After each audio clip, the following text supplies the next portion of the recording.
కార్యములు, పరిశుద్ధాత్మ యొక్క కార్యములు. పరిశుద్ధాత్మ ఈరోజు ఉన్నాడా? ఎంతమంది నమ్ముతున్నారు? ఇప్పుడు పరిశుద్ధాత్మ ఎక్కడున్నాడు? పైన ఉన్నాడా? మరి ఎక్కడున్నాడు? ఎంతమంది చెప్తారండి? పరిశుద్ధాత్మ ఎక్కడున్నాడు? నాలో ఉన్నాడని చెప్పండి. మన సంగతులు పక్కన పెట్టండి. నేను ఎప్పుడు చెప్తున్నాను, మనం అనేది కాదండి. ఇప్పుడు నాలో. యేసుక్రీస్తు ఎందుకు సిలువేయబడ్డాడు? నా కోసమే. మన కోసం అంటారండి చాలా మంది. మన కోసం కాదు, నా కోసం. ఆయన రక్తాన్ని ఎందుకు చిందించాడు? నా కోసం. ఆయన నా కొరకు ఏమన్నాడు? స్థలము సిద్ధ పరచు వెళ్ళుచున్నా అని చెప్పాడు. వెళ్ళాడా? మరి ఆ స్థలంలో మనం ఉండాలా? ఉండాలంటే నువ్వు ఏ స్థలంలో ఉండాలి? ఆయన ఏర్పాటు చేసిన మార్గంలో ఉండాలి. ఎంతమందికి అర్థమవుతుందండి? హల్లెలూయా, హల్లెలూయా.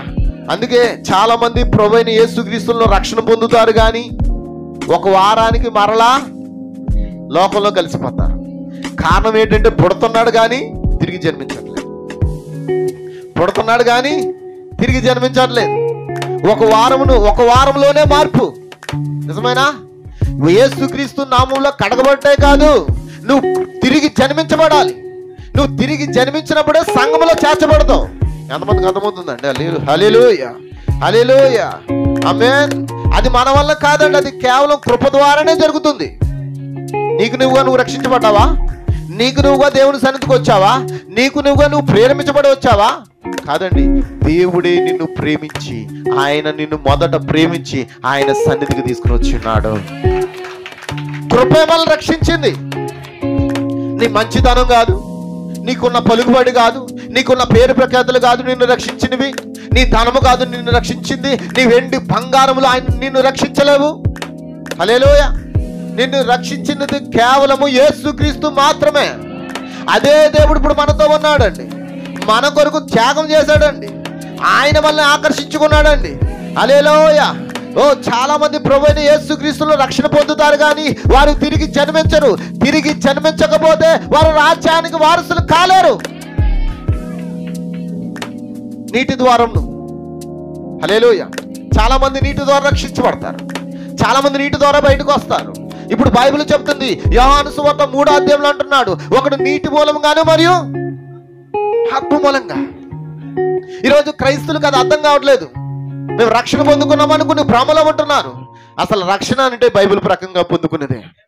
బైబిల్లో ఏం రాయబడిందో దాని ప్రకారంగా నువ్వు పొందుకుంటేనే, దాని ప్రకారంగా నువ్వు బాప్తిసం పొందుకుంటేనే నువ్వు తిరిగి జన్మించిన వ్యక్తిగా జీవించగలుగుతావు. ఏదో 3 సార్లు ముంచడం వలన, 3 సార్లు ముంచడం అంటే ఏంటి? ఒక బిడ్డను తీసుకెళ్లి కడుపులో 3 సార్లు బయటికి లోపలికి తోస్తే ఎలా ఉంటుంది? పుట్టేటప్పుడు ఒకసారి పుడతాడా, లేకపోతే బయటికి లోపలికి వెళ్తూ వస్తుంటాడా? చెప్పాలండి. భౌతికమైన జన్మ బయటికి రాకపోతే ఆపరేషన్ చేసి తీస్తారు కొంతమందిని. ఇప్పుడు అది తీస్తున్నారా? చెప్పాలి. హల్లెలూయా, హల్లెలూయా. మరి నీ ఆత్మీయ జన్మ కొరకు నువ్వు కూడా ఏం చేయాలి? నువ్వు తిరిగి జన్మించాలంటే ఖచ్చితంగా నువ్వు మొదట నీటి బాప్తిసం పొందుకోవాలి. అటు తర్వాత నువ్వు ఏం పొందుకోవాలి? ఆత్మను పొందుకోవాలి. ఈరోజు ఆత్మ లేని ప్రజలు చాలా మంది ఉన్నారు. బైబిల్ చెప్తుంది, ఆత్మ లేనివాడు నావాడు కాడు. ఆత్మ లేకుండా నువ్వు ఆయనకు ఇష్టడివే జీవించలేవు. ఎంతమందికి అర్థమవుతుందండి? ఎంతమంది పరిశుద్ధాత్మ కొరకు ప్రార్థిస్తారండి? నువ్వు అనుదినము ప్రార్థించాల్సిన పరిశుద్ధాత్మను. నువ్వు నిత్యరాజ్యం కొరకు ప్రార్థించే ముందు దేవునికి ఇష్టడై జీవించాలి. నువ్వు దేవునికి ఇష్టడై జీవించాలంటే ఆయన ఆత్మను పొందుకోవాలి. ఆయన ఆత్మ నీలోనికి వచ్చిందంటే ఎటువంటి శ్రమైన నీకు లెక్కే కాదండి. హల్లెలూయా. ఎందుకో తెలుసా? అపోస్తులు యేసుక్రీస్తుతో నడిచారు. ఎంతమంది తెలుసండి? అపోస్తులు యేసుక్రీస్తుతో నడిచారండి. యేసుక్రీస్తుతో చెయ్యి చేపట్టుకుని ఉన్నారండి. పక్కనే ఉన్నారు. ఆయనతో కలిపి భోజనం చేశారు. ఆయనతో పండుకున్నారు. కానీ హల్లెలూయా, ఆయన వారితో జీవించినంత కాలము వారు అటు దేవునితో ఉంటున్నారు, భయముతో ఉంటున్నారు. నిజమేనా? యేసుక్రీస్తు సిలువకు అప్పగించబడినప్పుడు పేతురు భయపడే కదా అబద్ధం ఆడాడు. అనేక మంది పారిపోయారు. నిజమేనా? హల్లెలూయా, హల్లెలూయా, హల్లెలూయా. ఇప్పుడు అదే దేవుడు అపోస్తుల హృదయంలోనికి మేడగదిలో ఎప్పుడైతే దిగాడో, ఇప్పుడు చచ్చిపోవడానికి కూడా సిద్ధపడుతున్నారు వారు. నిజమేనా? అంటే నువ్వు క్రీస్తు కొరకు చనిపోవట నీకు మేలేనా? చెప్పాలండి. క్రీస్తు కొరకు చనిపోవట, క్రీస్తు కొరకు మరణించుట. మరి ఎలా చనిపోవాలి, ఎలా మరణించాలంటే నేను భౌతిక సంబంధంగా చెప్తున్నాను. నువ్వు చచ్చిపోవడం అంటే భౌతిక సంబంధమైనది కాదండి. లోక కార్యాలన్నింటిలో చచ్చిపోవాలి. లోక కార్యాలన్నింటిలో మరణించాలి. లోకములు అన్నింటిలోనూ మరణించాలి. అన్ని కార్యాలను నువ్వు మరణించినప్పుడు క్రీస్తులో జీవిస్తావు. అందుకే పౌలు గారు అంటున్నారు, ఇగో జీవించినది నేను కాదు కానీ క్రీస్తే నాలో ఉండి జీవించుచున్నాడు. హల్లెలూయా. అందుకే ప్రతి ఒక్కరికి కావాల్సింది ఏంటంటే ఆయన నీటి బాప్తిసం. ఇంకా అక్కడితో ఆగిపోతున్నారంట. ఒక ఆత్మ ఒక వారం బాగానే ఉంటున్నారు, 2 వారాలు బాగానే ఉంటున్నారు, 3వ వారం వచ్చేటికి ఇంకా ఆత్మ లేదు కదా. పుట్టిన బిడ్డ బయటకు వచ్చాడు, బయటికి నీటి ద్వారా వచ్చాడు, రక్తం ద్వారా వచ్చాడు. నిజమేనా? ఫస్ట్ నీళ్ళు వచ్చాయి, తర్వాత ఏంటంటే చెప్పండి అమ్మా, రక్తం వచ్చింది. అమ్మా బిడ్డల కన్నా మీరు చెప్పండి, పురుషులకి తెలియదు అనుకుందాం, ముందు మీరు చెప్పండి. బైబిల్ చెప్తుంది మొదట ఒక బిడ్డ జన్మించాలంటే నీరు బయటకు వస్తుంది. పడుకున్న వాళ్ళు ఎవరైనా ఉంటే దయచేసి వెళ్ళి మొఖాలు కడుక్కోండి. హల్లెలూయా. లేచి నిలబడి వాక్యమేనండి. లేకపోతే నిద్ర వస్తే మీరు తట్టుకోలేకపోతే నిలబడి ఆమేన్ చెప్పండి. హల్లెలూయా. మోకరించి లేకపోతే దేవుని స్తుతించండి. ఆమేన్. మొదట బిడ్డ పుట్టాలంటే నీరు రావాలి, అటు తర్వాత రక్తం రావాలి, అటు తర్వాత బిడ్డ బయటకు వస్తాడు. బిడ్డ బయటకు వస్తే ఆనందమైన ఏం రావాలి చెప్పాలి. బిడ్డ వస్తే బయటికి సరిపోదు, ఆ బిడ్డకు దేవుడిచ్చిన ఆ జీవం రావాలి. ఆ జీవం వచ్చినప్పుడే ఆ బిడ్డ బ్రతుకుతాడు. లేదా నువ్వు కన్నది చచ్చిన వాడిని. ఆమేన్. ఈ లోకంలో మనం చచ్చిన వారి వలె ఉండాలి. అయితే క్రీస్తులో జీవించిన వారు ఆత్మ మనలో ఉండే మనల్ని జీవింపచేస్తున్నదే. హల్లెలూయా. ఎంతమందికి అర్థమవుతుంది సోదరులారా? ఆమేన్, ఆమేన్. ఈరోజు నేను పరిశుద్ధాత్మ మీద తీసుకోవాలని నాకు ఆలోచన దేవుడు ఇచ్చాడండి. కారణం ఏంటంటే మన పరిశుద్ధాత్మ పొందుకోకుండా ఆయన రాజ్యమునకు వారసులం కాలేము. ఒకడు క్రొత్తగా జన్మిస్తే తప్ప వాడు నా రాజ్యమునకు వారసుడు కాలేడు. హల్లెలూయా. ఎంతమందికి అర్థమవుతుంది? హల్లెలూయా. మనం ఏదో కోరుకొనటం వల్ల ఇక్కడ రాలేదు. ఆమేన్. ఇది అనాది ప్రణాళికని ఎంతమంది నమ్ముచున్నారు? హల్లెలూయా. ఎవరిని రక్షించాలో, ఎవరిని శిక్షించాలో, ఎవరిని ప్రేమించాలో, ఎవరిని బాధ పెట్టాలో అన్నీ కూడా ఆయనకి. Hallelujah, hallelujah, hallelujah. Glory, thank you Lord. Hallelujah. ఎవరిని రక్షించాలో, ఎవరిని ప్రేమించాలో అన్నీ ఆయనకు తెలుసు. నిజమేనా? అందుకే ఆ రోమాధ్యాయంలో అంటాడు, నేను ఎవరిని కనికరించేదనో వారినే కనికరించేదను, ఎవరిని రక్షించేదనో వారినే, ఎవరిని మహిమపరచాలో వారినే మహిమపరుస్తానంటున్నాడు. హల్లెలూయా, హల్లెలూయా. అందరికి అర్థమవుతుందా? హల్లెలూయా. మరి ఆయన అద్భుతమైన కృపైనా మిమ్మల్ని రక్షించింది, లేకపోతే నీవుగా రక్షించుకున్నావా? హల్లెలూయా. నిన్ను రక్షించింది ఎవరో చెప్పండి. గట్టిగా చప్పట్లు కొట్టాలనిపించట్లేదు ఎవరికైనా? హల్లెలూయా. ఈ వాక్యం చదువుతున్నప్పుడు నేను ఎంతగా దుఃఖించానో తెలుసా? నాలో ఆత్మ ఆనందము ప్లస్ దుఃఖం. అయ్యో నన్ను ఎంతగా ప్రేమిస్తున్నాడో అనేది అది చదువుతుంటుంటే నాకు కన్నీరు ఆగట్లేదు. మీకు ఎప్పుడైనా కలిగిందా? హల్లెలూయా. అలాంటి అనుభూతి.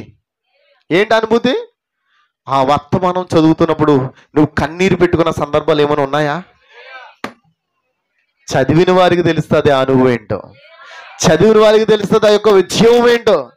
అందుకే మిమ్మల్ని చదవమని చెప్తున్నాను. అనేక వర్తమానాలు ఉన్నాయి. నీకు చదివిచ్చింది దేవుడు దేనికి? నీకు చదివిచ్చింది దేనికి? ఆడుకోవడానికా? కాలక్షేపం చేయడానికా? మెసేజ్లు పెట్టుకోవడానికా? దేనికి? ఈ రోజున యవనస్తులందరూ ఇదే పని. కొత్తగా నేను అంటే కొంచెం వాక్యంలోకి వెళ్ళినప్పుడు కొన్ని విషయాలు చెప్తున్నా వినండి. అంటే లోక విషయమే కాదు, ఇప్పుడు జరుగుతున్న ట్రెండ్ అది.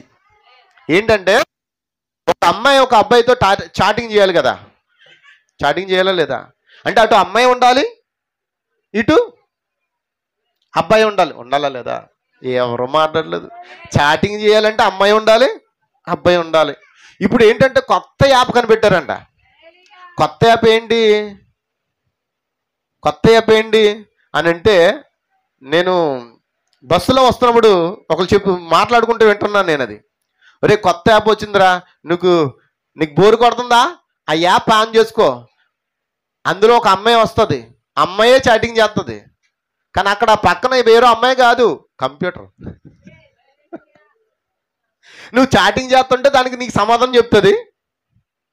నువ్వు ఏ చాటింగ్ చేస్తున్నావో అదే చాటింగ్ కూడా చేస్తుందంట. మరి కుర్రోళ్ళకి తెలుస్తుంది, నాకు తెలియదు. మరి యాప్ ఎవరి సెల్లను ఉంటే దయచేసి అలాంటి ఫేక్ని మనం చెయ్యొద్దు. అలాగని అమ్మాయిలతో చాటింగ్లు చేయొద్దు. అలాగని అమ్మాయిలారా, మీరు అబ్బాయిలతో అవసరం మేరకే మనం అబ్బాయిలతో మెయింటెనెన్స్ చేయాలి, అవసరం మేరకే అమ్మాయిలతో మనం మెయింటెనెన్స్ చేయాలి. అది శృతి మించి ఉండకూడదు ఆ చాటింగ్. అలా ఉన్నదనుకో, రేపొద్దు నువ్వేమవుతావు, నీ భవిష్యత్తు పాడైపోద్ది. ఎంతమందికి అర్థమవుతుంది? ఇలాంటి దినాలు మనం జీవిస్తున్నామా? ఇప్పుడు తిరిగి జన్మించిన వాడు అలాంటి వాటిని దూరంగా ఉంటాడా? చెప్పండి.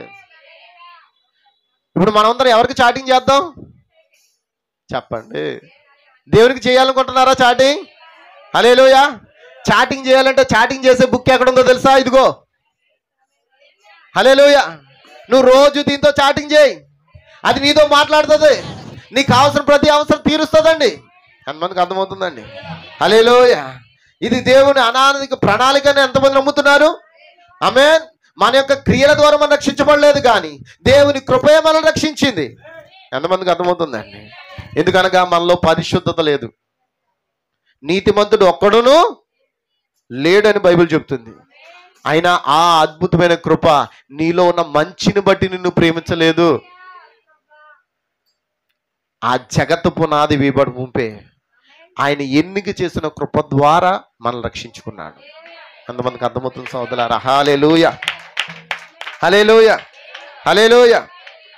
అందుకే మనం ఈ లోక కార్యాలు మనమే మానలేము, కానీ ఆయన మనలోనికి వచ్చి వాటిని మనలో నుండి తీసివేసే శక్తి ఆయన కలిగి ఉన్నాడు. ఇప్పుడు ఆయన మనలోనికి రావాలంటే చెప్పాలండి, యవన బిడ్డలు, ఆయన మనలోనికి రావాలంటే ఏం చేయాలి? ముందు మనము పరిశుద్ధాత్మని మనం ప్రార్థించాలి. ఎంతమంది ప్రార్థిస్తారు? అంతమంది ప్రార్థిస్తారండి. అందుకే అపోస్తుల కార్యములు అనే దానికంటే ఇది పరిశుద్ధాత్మ కార్యములను అనడం మంచిదన్నాడు. హల్లెలూయా. అపోస్తుల ద్వారా పరిశుద్ధాత్మ చేసిన కార్యములు, అపోస్తుల ద్వారా పరిశుద్ధాత్మ చేసిన కార్యములు. ఎంతమందికి అర్థమవుతుంది? ఆమేన్, ఆమేన్, హల్లెలూయా. కాబట్టి మనం ముందుకు వెళ్దాం. ఇంకా మనలో ప్రతి భారమును పనికిరాని కార్యములన్నిటినీ మొదట మనం ఏం చేయాలంటే త్రోసివేయాలి. అవి త్రోసివేయబడకుండా పరిశుద్ధాత్మ మనలోనికి రాదు. ఎంతమందికి అర్థమవుతుంది? ఇప్పుడు నువ్వు స్థానాన్ని ఎవరికి ఇస్తున్నావు? ఎక్కువగా నీలో ఒక స్థానం ఉంది కదా, ఒక ప్లేస్ ఉంది కదా, అవునా కదా? ఒకే మనసులో అనేక మందిని ఉంచుకోవచ్చు మనం, కానీ ఆ మనసులో లేకపోతే ఆ హృదయంలో ఒక చిన్న ఖాళీ ఉందంట, చిన్న స్పేస్. మరి ఆ స్పేస్లో ఎవరిని ఉంచుకుందాం? మరి ఆ స్పేస్ అంటే ఆ స్పేస్కి ఆ తాళం ఎక్కడ ఉంది? గడి. ప్రతి ఇంటికి గడి బయట ఉంటుంది, లోపల ఉంటుంది, అవునా కదా? కానీ నీ హృదయం అనే గుండెకి ఆ గడి ఎక్కడ ఉన్నదంటే నీ లోపల ఉంది, బయట లేదు. నువ్వు బయట ఉంటే పాపం దేవుడే ఆ గడిని తీసుకుని నీలోనికి వచ్చును. కానీ నీలోనికి ఆయన రావాలంటే మొదట నువ్వు గడి తీయాలి. అందుకే ఆయన ఏమన్నాడు? ఇదిగో. చెప్పాలి, ఎంతమందికి వాక్యం చాలాసార్లు విన్నాం కదండి. ఏమన్నాడు? ఇదిగో తలుపు యొద్ద నుండి తట్టుచున్నాను, ఎవరైతే తలుపు తీస్తారో వారితో నేను భోజనం చేస్తానన్నాడు ఆయన. మరి తలుపు తీయాలంటే ముందు గడి ఎక్కడుందో? లోపల ఉంది. మరి ఆ గడి తీయాలంటే నువ్వే తీయాలి. నువ్వు తీసి లోపల ఉన్న చెత్తనంతా బయటకు పంపించావనుకో, నీ భారాలన్నీ బయటకు పంపించావనుకో, నిజమేనా? మన చింత యావత్తును ఎవరి మీద వేయాలి? మన భారమునంతా ఎవరి మీద మోపాలి? చెప్పాలి. హల్లెలూయా, హల్లెలూయా. ఎంతమంది దేవుని వాక్యానికి ఐక్యపిస్తున్నారు? ఆమేన్. నువ్వు ఖచ్చితంగా నీ చింత యావత్తును, నీ భారమునన్నీ కూడా నువ్వు త్రోసివేసి ఆయన నీలోనికి వచ్చినట్లుగా నువ్వు ఆయన ఆహ్వానించినట్లయితే ఖచ్చితంగా ఆయన నీతో జీవిస్తాడు. పరిశుద్ధాత్మ పొందుకున్న వాడికి ఇంక ఎటువంటి బాధలు ఉండవు, నెమ్మదే. నిజమేనండి? శోధనలో నెమ్మది పరిశుద్ధాత్మ ద్వారానా? కష్టాల్లో నెమ్మది పరిశుద్ధాత్మ ద్వారానా? బాధల్లో నెమ్మది పరిశుద్ధాత్మ ద్వారానా? ఇప్పుడు అటువంటి పరిశుద్ధాత్మ నీతో జీవించినప్పుడు ఎటువంటి శోధన వచ్చినా, ఎటువంటి తుఫాన్లు వచ్చినా, ఎటువంటి గందరగోళం వచ్చినా నువ్వు వాటినన్నిటిని జయించగల శక్తి ఆయన నీకు ఇస్తాడు. హల్లెలూయా. ఈ రోజున చాలా మంది జయించాలనుకుంటారంట. నిజమేనా? ఏం జయించాలనుకుంటున్నారు? హల్లెలూయా. చూడండి, నేను చదువుతున్నాను, శ్రద్ధగా వినండి.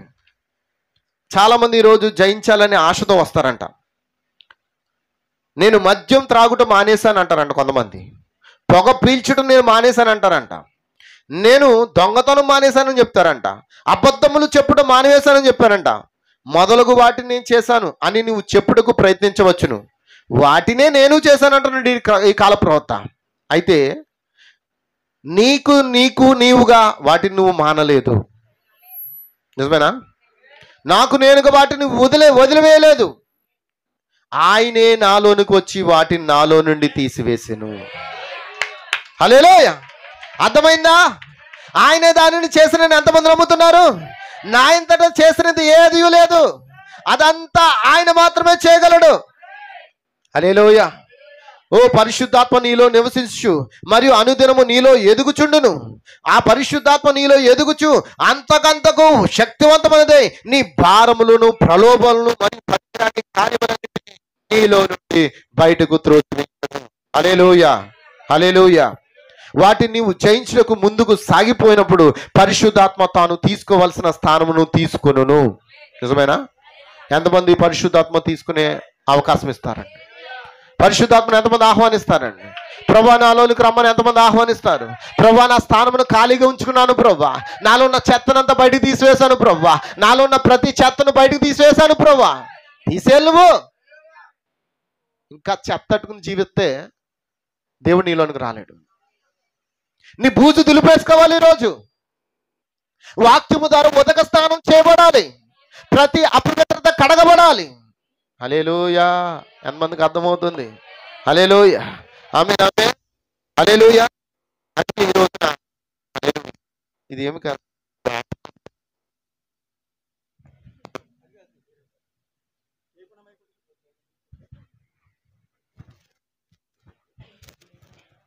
ఏం స్తోత్రం. హల్లెలూయా. ఈ రోజుకి ఇది వాడదామండి. హల్లెలూయా. ఆమేన్. ఇది హల్లెలూయా. హల్లెలూయా. హల్లెలూయా. హల్లెలూయా. దానికి ఏదో కేబుల్ ప్రాబ్లం అండి. సరే, అంటే దానికి కొత్త కేబుల్ కొనాలండి. అవి రేట్ ఎక్కువ, కొనలేదు. సరే, తీసుకుందాంలేండి. హల్లెలూయా. చూడండి, నా మాట అందరికి వినబడుతుందా?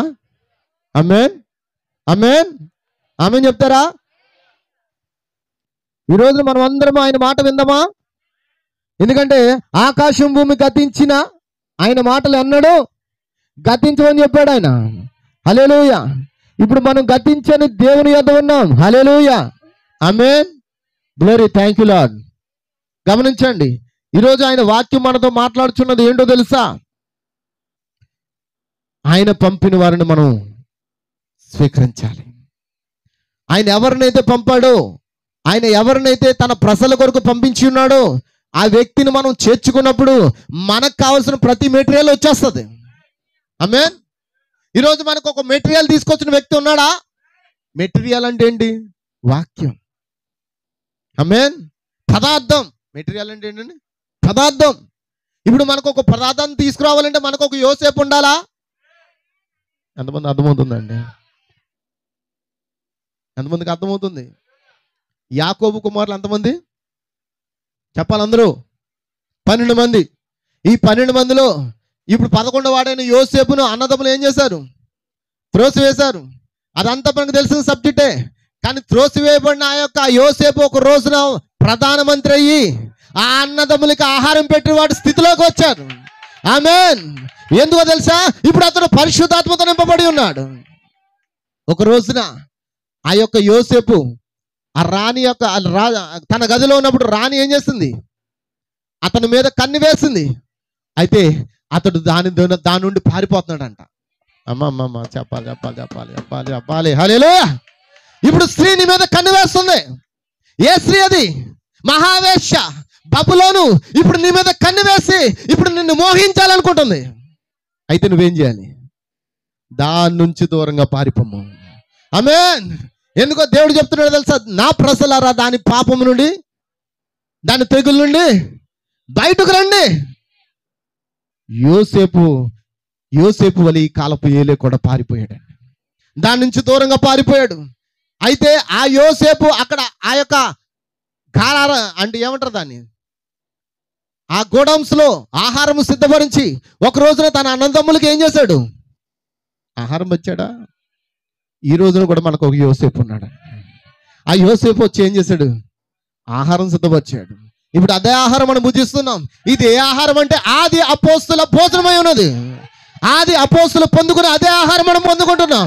ఇదేదో కొత్త వర్తమానం కాదండి. ఇది పాత నిబంధనలో రాయబడిన కొన్ని లేఖనాల ప్రకారంగా ప్రకటించబడిన వర్తమానమే. మనకు తెలుసు ఆ లేఖనాలు. మలాకి గ్రంథం 4:5-6 ఏం చెప్పాడు? యెహోవా నియమించిన మహా భయంకరమైన దినము రాకమునుపు నేను ప్రవక్త యొక్క ఏలియాను మీ యొద్దకు, మీరు చదువుకోండి, అది మలాకి గ్రంథము 4:5-6. ఎవరైనా చదవండి గట్టిగా. యెహోవా నియమించిన మహా భయంకరమైన దినము రాకమునుపు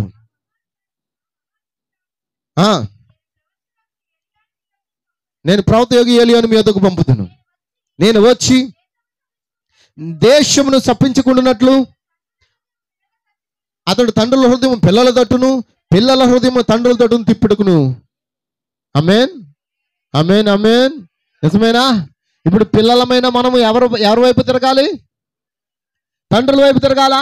ఇప్పుడు మన తండ్రులు ఎవరు? అందరూ చూసారా? మలాకి గ్రంథము 4:5-6 లేఖనాల్లో ఉన్న ఆ యొక్క వచ్చిన ప్రకారంగా, వాగ్దాన ప్రకారంగా, రాయబడిన మాట ప్రకారంగా వచ్చిన ఒకే ఒక్క ఏలియా ఈ కాలపు ఏలియా, విలియం మ్యాన్ బ్రెన్హమ్ అయి ఉన్నాడు. నువ్వు అవునన్నా కాదన్నా అతని ద్వారానే మనకు ఆహారం అందుతుంది. కారణం దేవుడు అతన్నే ఆ యొక్క యోసేపు వలె ఎన్నిక చేసుకున్నాడు. హల్లెలూయా. ఎంతమందికి అర్థమవుతుంది సోదరులారా? నిజమేనా? ఎంతమందికి అర్థమవుతుంది? ఆమేన్. అయితే గమనించండి, ఇప్పుడు మనం ఏం చేయాలి? పరిశుద్ధాత్మ కొరకు కనిపెట్టాలి.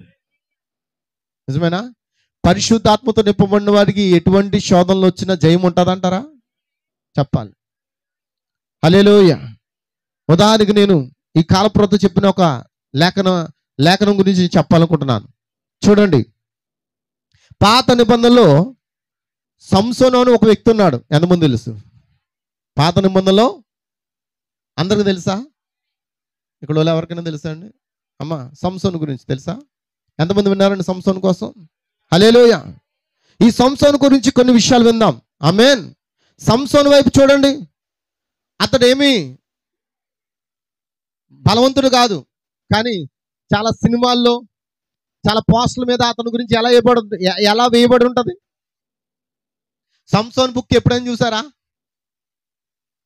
బుక్ మీద ఫోటో ఎప్పుడు చూడలేదమ్మా. ఎలా ఉంటుంది చెప్పండి? ఎవరు మాట్లాడలేదు. బుక్ మీద ఎలా ఉంటాడంటే కండలు పెంచుకుని మంచి ఎత్తైన వ్యక్తిగా ఉంటూ, కండలు బాగా బలిసిపోయిన వ్యక్తి వల్లే ఉండి ఇప్పుడు సింహాన్ని ఇలా చీల్చినట్టుగా ఫోటో ఉంటుంది. నిజమేనా? కండలు బాగా పెంచుకుని బాగా బలవంతుడు సింహాన్ని చీల్చడం అంటే పెద్ద గొప్ప విషయం కాదు. అవునాగా చెప్పాలి. మరి ఇక్కడ సంసోను సింహాన్ని చీల్చాడు అంటే దాని అర్థము సంసోను బలవంతుడా? హల్లెలూయా. ఎంతమంది నమ్ముతున్నారు? ఎంతమంది నమ్ముతున్నారు? ఈ సంసోను నాజీరు చేయబడిన వ్యక్తి. ఈ సంసోను 7 జడలు కలిగిన వ్యక్తి.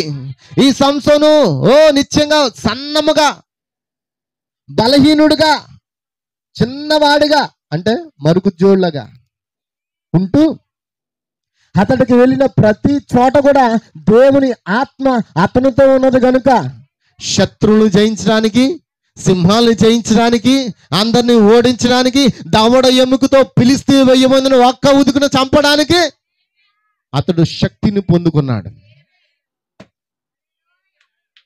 మీరు ఎవరో మాట్లాడలేదు. ఆమేన్, ఆమేన్. ఏదో మనం బలవంతులమని, లేకపోతే అందంగా ఉన్నవారని, లేకపోతే శరీర దృఢత్వం ఉన్నదని దేవుడు మనల్ని ఎన్నుకోలేదు. మనం బలహీనం అండి. ఏ బలము మనలో లేదండి. కానీ మనకున్న బలము ఆయనే, మనకున్న ఆధారం ఆయనే, మన ఆశ్రమం ఆయనే, మన కోట ఆయనే, మన కొండ ఆయనే. హల్లెలూయా. గొల్లియాతును చంపించిన దేవుడు. దావీదు ఎంతటి వాడు దావీదు? ఏమన్నా బలసూరుడా, కండలు తీరినవాడా? అతడు ఆడంగ తన వల్ల కనబడుతున్నాడంట. నిజమేనా? ఆడంగి వాళ్ళ వల్ల కనబడుతున్నాడంట, ఎర్రని వాడి వల్ల కనబడుతున్నాడంట. కానీ అతనితో ఉన్నది పరిశుద్ధాత్మ. ఆ పరిశుద్ధాత్మ గొల్లియాతును చంపడానికి అతనికి సహాయం చేస్తుంది. ఎందుకు ఈ విషయాలు మనం చదువుతున్నామంటే, పరిశుద్ధాత్మ ఏదో అపోస్తుల దినాల్లో వచ్చింది కాదండి, అది ఆది నుండి ఉన్నది. కొంతమంది నమ్ముతున్నారు. అది ఆది నుండి ఉన్నదండి. ఆది నుండి తన ప్రజలతో నివసించున్నది. నిజమేనా? ఆది నుండి తన ప్రజలకు విజయం ఇచ్చుచున్నది. మరి ఈరోజు మనకు విజయం యొక్క రహస్యం ఏంటండి? మన యొక్క విజయం యొక్క రహస్యం ఏంటి? నీ బలమా, నీ శక్తా, నీ కండలా, నీ తెలివితేటలా, నీ జ్ఞానమా? ఏంటి నీ బలము? ఆయనే నా బలం అని ఎంతమంది నమ్ముతున్నారండి? దావీదు మహారాజు ఏమన్నాడు? ఆయనే నా బలము, ఆయనే నా కోట, ఆయనే నా కొండ, ఆయనే నా దుర్గము, ఆయనే నా శైలము, ఆయనే నా సమస్తము. హల్లెలూయా. అంతమందికి అర్థమవుతుంది. అయితే సంసోను గురించి చూద్దాం. అతడు సన్నని వాడు, గుర్తుపెట్టుకోండి, మరుగుజ్జు లాంటి వాడు. అతడికి ఎలాంటి బలము లేదు. ఒకవేళ అతడు కండలు తీరిన వ్యక్తి అయితే, అతనికి భుజబలం ఉండున్నట్లయితే అతడు తన బలము ద్వారా సింహంను చీల్చడం ఈజీయే. ఎంతమంది బయట సింహాలతో పుల్లతో పోరాడుతున్నారు కదండి. అయితే ఈ యొక్క సంసోను హీరో కాదు ఈ లోకంలో, కానీ దేవుని దృష్టిలో అతడు ఒక హీరో. మనుషుల దృష్టిలో అతడు అందరికీ కనబడడానికి వికారం కలిగిన వ్యక్తి. చూడడానికి ఎలా ఉన్నాడు? 7 జడలు ఉన్నాయంట. రహస్యం అదే. ఎంతమందికి అర్థమవుతుందండి? అతనికి ఎన్ని జడలు ఉన్నాయి? మనకి ఎన్ని ముద్రలు ఉన్నాయి? చెప్పాలి. మన యొక్క విజయం యొక్క రహస్యం ఏంటంటే 7 ముద్రలు. అది మన కొరకు ప్రతిష్ఠించబడినవి. హల్లెలూయా. సంసోను యొక్క విజయం ఎక్కడుందంటే జడలో ఉన్నది. ఎప్పుడైతే ఆ సంసోను ఆ జడలతో ఏదైనా చేయగలడు. ఎందుకంటే అతడితో ఉన్నదంటే పరిశుద్ధాత్మ, అతడితో ఉన్నది 7 ఆత్మ, అతడితో ఉన్నది పరిశుద్ధాత్మ శక్తి. ఇప్పుడు ఆ శక్తితో అతడు ముందుకు కదిలిపోతున్నాడు. అతడు పెద్ద పెద్ద గేట్లను కూడా ఎత్తేస్తున్నాడు. గాజా గేట్లు ఎత్తేసాడండి. ఈ మరుగుజ్జోడు 100 టన్నులు ఉండే ఆ యొక్క గేట్ అంట ఏంటి అమాంతంగా ఎత్తుకుని కొండపైకి తీసుకెళ్ళిపోయి పాడేసాడంట. హల్లెలూయా. ఈ కాలప్రోత అంటాడు, ఆ సంసోను చూసినప్పుడు నాకు చాలా ఆశ్చర్యం వేస్తుంది. అలాంటి వ్యక్తిని తీసుకుని దేవుడు సింహాన్ని 2 పాయలుగా చేయించాడంట. అంటే ఇప్పుడు సంసోను శక్త, అది దేవుని శక్త. అందరూ చెప్పాలి. మన బలం వల్ల కాదండి, మన ధనం వల్ల కాదండి, మన పలుకుబడి ద్వారా కాదండి. మనము కేవలము దేవుని శక్తి ద్వారానే జయం పొందుకుంటున్నాం. అంతమందికి అర్థమవుతుంది సహోదరులారా. హల్లెలూయా. ఒక కొదమ సింహంను సంసోను చంపుటకై అతని వైపు పరిగెత్తుకుంటూ వచ్చుచున్నప్పుడు అతని చేతిలో ఏమీ లేకపోయాను. దేవుని యొక్క శక్తి అతని పైకి వచ్చినందువలన దాని దవడలు పట్టుకుని చీల్చి చంపాను. సంసోను చూచుటకు చాలా చిన్నవాడిగా, రొయ్యల వలె గిరిజాల తల వెంట్రుకలు. రొయ్యకి ఎలా ఉంటుందండి? తల వెంట్రుకలు ఉంటాయి కదండి. అతని తల ఉంగరాల జుట్టు, ఆ ఉంగరాల జుట్టులో మళ్ళీ పొడవాడి జుట్టు. ఎంతమందికి అర్థమవుతుందండి? ఎందుకంటే చిన్నప్పటి నుండి అది నాజీరు చేయబడిన వ్యక్తి. అతని తల మీద ఎవరో కత్తిరి వెయ్యకూడదు. ఎందుకంటే అది ఆజ్ఞ. పుట్టినది మొదలుకొని అతడు మరణించేంత వరకు కూడా ఎవరు కత్తిరి వేయకూడదు. అతడు నాజీరు చేయబడిన వ్యక్తి అయినా. అందుకే ఆ శక్తి చిన్నప్పటి నుంచి తనతో ఉన్నది. చూడ్డానికి అందరికి అందవికారంగా కనబడుతున్నాడు ఎవరు? సంసోను. కానీ అతన్ని వెంబడిస్తుంది ఏంటంటే దేవుని శక్తి. అది దేవుని ఎన్నిక. ఎందుకంటే ఫిలిస్తీన్లను ఓడించడానికి దేవుడు ఏర్పాటు చేయబడిన ఆయుధం అది.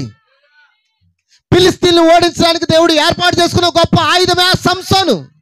ఇప్పుడు మతశాఖ శక్తులు ఎదిరించడానికి ఏర్పాటు చేయబడిన నాజీరు చేయబడిన వధువు నీవు. ఎంతమందికి అర్థమవుతుందండి? మన నాజీరు చేయబడిన వాడి వ్యక్తులమేనా? మనకి 7 జడలు ఉన్నాయా? అలే ఏమో అనట్లేదు. హల్లెలూయా. ఏడు సంఘ కాలంలో 7 ఆత్మల గుండా మాట్లాడుచున్న ఆ గొప్ప దేవుడు ఇప్పుడు మనతో ఉన్నాడు. కనుక అంతకంటే మనకి ఏం కావాలి?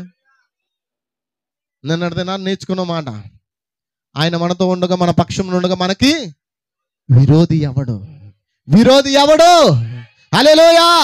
నీ మీద నేరము మోపువాడు ఎవడు? గమనించండి. హల్లెలూయా! అతడు గొప్ప బలాఢ్యుడు, వట్టి చేతులతోనే ఒక సింహంను పట్టుకుని చంపినను మాటను నమ్ముటకు ఏమంత ఆశ్చర్యంగా ఉండదు. నిజమేనా? ఒక ఆర్లాండ్ వచ్చి అదే అంటారు కదా, బాక్సింగ్ చేస్తాడు కదా, అలాంటి సింహం చంపేశాడంటే కండ్లో ఉన్నాయి బాగా, 100 కేజీలు ఉంటాడు, 150 కేజీలు ఉంటాడు. అలాంటి సింహాన్ని ఏం చేయగలడు? చంపగలడు. అందులో ఆశ్చర్యం ఏముంది? కానీ బలహీనమైన వ్యక్తిలోంచి దేవుడు బలమైన కార్యాలు చేస్తాడండి. ఎంతమందికి అర్థమవుతుంది? హల్లెలూయా! నువ్వు చప్పట్లు కొట్టగలవా? ఆయన స్తుతించగలవా? ఆయన గొప్ప దేవుని ఆయన స్తుతించే ఆ యొక్క భాగ్యం నీకు ఉన్నదా? హల్లెలూయా! చూడండి, ఆ సింహంను చీల్చివేసి ఓ పక్కన పాడేసాడంట. పాడేగాని ఇప్పుడు ఆ సింహంలోకి ఏమొస్తుంది? ఆ సింహం ఏమవుతుందంటే కుళ్ళిపోతుంది. పక్క నుండి తేనెటీగలు దానిలో వచ్చి గూడు కట్టుకున్నాయి. అమ్మా, గూడు కట్టుకున్నాయి. ఆ యొక్క సింహము కలేబారంలో ఏం పెట్టుకుందంటే తేనెటీగలు గూడు పట్టుకుంది. ఒక రోజున అతడు తిరిగి మరలా అదే మార్గంలో వస్తున్నప్పుడు, నేను చంపిన సింహం ఏమైందో చూద్దామని వచ్చి చూస్తున్నప్పుడు ఆ సింహము కలేబారులో ఏం కనబడుతుంది? తేనె కనబడుతుందండి. హల్లెలూయా! బలమైన దానిలోంచి తేనె వచ్చిన, హల్లెలూయా, బలమైన దానిలోంచి మధురమైనది వచ్చిందంట. బలమైంది ఏంటి? సింహం. దాంట్లోంచి ఏమొచ్చింది? మధురమైనది. ఆమేన్. ఎంతమందికి అర్థమవుతుందండి? ఆ సింహం యొక్క కలేబారంలో తేనె తీగలు గూడు కట్టును. సంసోను తాను చంపి పడవేసిన ఆ సింహము కలేబారంలో ఉన్న ఆ తేనె సంసోను రుచి చూసిన తేనెల కంటే, అంటే ఎన్నో తేనెలు తిన్నాడు. నిజమేనా? అంటే తేనె తినడం బలమే. తినండి. కొన్ని మన వాక్యంలో చూసుకోవాలి. నిజమేనా? మొన్న వారం కూడా చెప్పాను. ఏం చెప్పాను? మొన్న వారం కాదండి, ప్రభురాత్రి భోజన సంస్కారం రోజున ఏం చెప్పాను? మాసం తిన్నప్పుడు కొంచెం చేదును కూడా తినండి. నీకు చేదు తక్కువ అయిపోతే అరుగుదల ఉండదు. వింటున్నారా? నిజమేనా? ఇంకో తేనె తింటే బలం అంట. ఇప్పుడు ఏ తేనె గురించి చెప్తున్నాను? ఇప్పుడు వచ్చి డూప్లికేట్లు కాదులే, తేనెలు కూడా డూప్లికేట్లు వచ్చాయి కదా. చెప్పాలండి, అన్ని వక్రీకరణ చేసేసాడు. అన్ని. ఇప్పుడు నేను చెప్పబోయే తేనెడు తెలుసా? ఆ పరిశుద్ధాత్మ ద్వారా మాట్లాడే వాక్యమే. హల్లెలూయా! అన్ని తేనెల కంటే చాలా మధురంగా ఉన్నదంట. అది నిజమే కదా? ఎందుకు చేత? దేవుని యొక్క శక్తితో సంసోను దానిని జయించెను. దేవుని శక్తితో జయించాడా? తన శక్తితోనా? అమ్మా చెప్పాలి. అందుకే నీ బలము నిన్ను రక్షించదు, నీ ధనము నిన్ను రక్షించదు, నీ పలుకుబడి నిన్ను రక్షించదు. నిన్ను రక్షించినది కేవలం దేవుని శక్తి మాత్రమే. నిన్ను రక్షించింది కేవలం పరిశుద్ధాత్మ మాత్రమే. నువ్వు ఖచ్చితంగా ఆయన నీలోనికి ఆహ్వానించి రోజున నీకెంత కష్టం వచ్చినా, ఎంత శ్రమ వచ్చినా, ఎంత శోధన వచ్చినా, మొదట ప్రభువా నువ్వు నాలోనికి రా, నా ధైర్యము నీవే, నా యొక్క సమస్తము నీవే అని చెప్పగలవా? హల్లెలూయా! చూడండి, అలాంటి మధురమైన తేనెను తినుటకు మీ వద్ద ఏదో ఒకటి ఉన్నాయడలా దానిని దేవుని యొక్క శక్తితో జయించుకొనుము. ఆమేన్. అది ఎంత యుక్తమైందో దాన్ని గమనించండి. నీవు ఒక తాగుబోతుగా ఉండవచ్చు, విస్కీని లేదా బీరుని లేదా అలాంటి ఏదో ఒక దాన్ని నువ్వు వాసన చూచే ప్రతిసారి దానిని త్రాగాలనే కోరిక నీకు కలుగును. గనుక దానిని దేవుని యొక్క శక్తితో జయించుకొనుము. ఇప్పుడు దేవుని శక్తి ఎక్కడ ఉంది? నువ్వు మందు తాగు, బీరు తాగు, విస్కీ తాగు. నువ్వు మానాలని మానేసిన తర్వాత మందిరానికి వస్తానండి అని అనుకుంటే నీ వల్ల కాదది. నువ్వు దేవుని శక్తిని ఆశ్రయిస్తే ఖచ్చితంగా వాటిని కూడా నువ్వు చేయించగలవు. నిజమేనా? చెప్పాలండి. ఎంతమంది నమ్ముతున్నారు? ఎంతమంది నాతో ఏకీభవిస్తున్నారు? హల్లెలూయా! ఖచ్చితంగా నువ్వు జయించాలంటే ఒక్కసారి నువ్వు దాన్ని జయించినప్పుడు అలాంటి కార్యములన్నీ చచ్చి మరియు తొలగిపోయి అవన్నీ నీ నుండి గతించిపోతాయి. అప్పుడు నీ హృదయంలో ఏం కలుగుతుంది? నెమ్మది కలుగుతుంది, ఒక్క గొప్ప అనుభూతి కలుగుతుంది. అప్పుడు నీకు అనిపిస్తుంది నేను ఎంత మంచివాడిగా ఉన్నానని. కారణం నీలో మంచితనం తీసుకొచ్చింది దేవుడే. ఎంతమందికి అర్థమవుతుంది? హల్లెలూయా, ఆమేన్. ఇప్పుడు మనం సంసోను గురించి మనం నేర్చుకుంటాం కదండి. కొన్ని విషయాలు మనము విందామా? ఇంకా ఒక మాట మీతో నన్ను చెప్పనివ్వండి. స్టెఫన్ దగ్గరికి వద్దాం నెక్స్ట్. హల్లెలూయా. పరిశుద్ధాత్మ కార్యాల గురించి వింటున్నారా? పరిశుద్ధాత్మ మనలోనికి రావాలంటే ఎలా ఉండాలి? మన క్రీస్తుని పోలి నడవాలా? ప్రతి లోక కార్యం విడిచిపెట్టాలా? చెప్పండి. హల్లెలూయా. చూడండి, సంసోను బలవంతుడు కాదు, మనకు తెలుసు. అతడు సన్నంగా చిన్న బాల వలె ఉండును. అలాంటి వ్యక్తిని దేవుడు ఎన్నిక చేసుకుని ఒక సింహాన్ని చంపించాను. సింహం అంటే ఏంటి? దెయ్యం, బలహీనత, ఆమేన్, శత్రువు. వాడిని చంపాలంటే ముందు నువ్వు దేవుని శక్తిని ఆశ్రయించాలి. అందుకే చాలా మంది పైకి భక్తి గల వారి వల్లే కనబడతాడంట, తర్వాత దేవుని శక్తిని ఆశ్రయించరు. ఎంతమందికి అర్థమవుతుందండి? ఈ రోజున నువ్వు కలిగి ఉన్న వ్యసనములు మాన్పి వేసేది దేవుని యొక్క శక్తేనా? జయించగలే ఒకే ఒక్క మార్గం అదేనా? ఆ వాక్యం రుచి చూడటం వలన అవన్నీ నీ నుండి గతించిపోతాయా? నీ హృదయంలో కలిగే ఆ మధుర అనుభూతి నువ్వు కలిగి ఉంటున్నావా? చూడండి, సంసోను లోక కార్యాలు జయించాడంట. జయించాడా? లోకాన్ని జయించాడా? శత్రువులను జయించాడా? చెప్పట్లేదు ఎవరు. జయించాడా? ఎంతమంది జయించాడని నమ్ముతున్నారు? హల్లెలూయా. కానీ చివరికి అతడు ఒక స్త్రీ మోసంలో పడిపోయాడు. అందరు ఇక్కడ ఉన్నారా? సంసోను పరిశుద్ధాత్మతో నింపబడ్డాడు. సంసోను ఇప్పుడు పెంతెకోస్తు విశ్వాసులతో పోల్చబడి ఉన్నాడు. హల్లెలూయా. అతడు పరిశుద్ధాత్మతో నింపబడినట్లుగా చాలా మంది క్రైస్తవులు పరిశుద్ధాత్మతో నింపబడి అనేక లోక కార్యములు బయటకు త్రోసివేస్తున్నారు. అనేక లోక కార్యాలు బయటకు త్రోసివేసి నీతిగా జీవిస్తూనే ఉన్నారు. కానీ సంసోన్ అంట స్త్రీ మోసంలో పడిపోయాడంట. సోదరులు అందరికీ అర్థమవుతుందా? సంసోన్ ఎక్కడ పడిపోయాడండి? అమ్మా, సంసోన్ ఎక్కడ పడిపోయాడు? ఒక స్త్రీ మోసంలో పడిపోయాడు. ఇప్పుడు సంఘం ఎక్కడ పడిపోయింది? చెప్పండి బ్రదర్స్, ఎక్కడ పడిపోయిందండి? ఇప్పుడు స్త్రీ మోసంలో పడిపోయిందా? చెప్పాలి. సంసోను ఒక స్త్రీ మోసంలో పడిపోయి ఏమయ్యాడు? బంధింపబడ్డాడు, గురిడివాడయ్యాడు. ఇప్పుడు ఈ చివరి కాలంలో ఈ సంఘము, లవోదిక సంఘము కూడా ఒక స్త్రీ మోసంలో పడిపోయింది, బంధింపబడింది. తర్వాత ఏమైంది? గురిడిదైపోయిందండి. అయితే సంసోను ఏమన్నాడు తెలుసా? అతడు బంధింపబడినప్పుడు, ప్రభువా నన్ను ఒక్కసారి. మరి అలాంటి వాళ్ళు ఎక్కడ ఉన్నారా? అలాంటి వారు ఇక్కడ ఉన్నారా? నువ్వు బంధింపబడి గుడ్డివాడైపోయినప్పుడు, నువ్వు పరిశుద్ధాత్మను చూడలేకపోతున్నావు. ఇప్పుడు నువ్వేం చేయాలి? ప్రభువా నన్ను ఒక్కసారి జ్ఞాపం చేసుకో. ఇక్కడ సంసోనులు ఉన్నారా? నాజీరు చేయబడిన వ్యక్తులు ఉన్నారా? దేవుని కొరకు నాజీరు చేయబడిన వ్యక్తులు ఇక్కడ ఉన్నారా? దేవుని కొరకు జీవించే వ్యక్తులు ఇక్కడ ఉన్నారా? ఎంతమందికి అర్థమవుతుంది? సంసోను మొదట పడిపోయినా తర్వాత దేవునికి మొక్కుతున్నాడు. బంధింపబడినప్పుడు, ఇంకా అవకాశం లేనప్పుడు, ప్రభువా నన్ను ఒక్కసారి జ్ఞాపం చేసుకో అన్నాడు. మరలా అతడు పోగొట్టుకున్న దాన్ని దేవుడు అతనికి ఇవ్వగా అతడు శక్తిని పొందుకొని ఆ మతశాఖ కోట గోడలన్నీ, ఆ విగ్రహపు గుడులన్నీ ఒక్క ఉదుకుతోనే పడగొట్టేశాడంట. హల్లెలూయా, హల్లెలూయా, హల్లెలూయా. మోసపోయాడు స్త్రీ మోసంలో. ఇప్పుడు కూడా స్త్రీ మోసపరుస్తుందా? అందుకే దేవుడు అన్నాడు, నా ప్రజలారా దాని పాపంలో, అతడి పాపం కాదు అది, దాని పాపంలో పాలి వాస్తులు కాకుండా దాన్ని విడిచి బయటికి. ఏంటది? క్యాథలిక్ మోసంలోంచి, విగ్రహార్థంలోంచి, ఆమేన్, పండుగల్లోంచి, సిద్ధాంతంలోంచి, క్రిస్మస్లోంచి, ఇంకా ఈస్టర్లోంచి, గుడ్ ఫ్రైడేలోంచి, ఎందులోంచి రావాలి? ఇప్పుడు మనం మోసకరమైన పండుగలన్నిటిలోంచి నువ్వు బయటకు వస్తేనే పరిశుద్ధాత్మ నీతో జీవిస్తాడు. అపోస్తులు క్రిస్మస్ చేద్దాం, మనం కూడా ఏం చేద్దాం?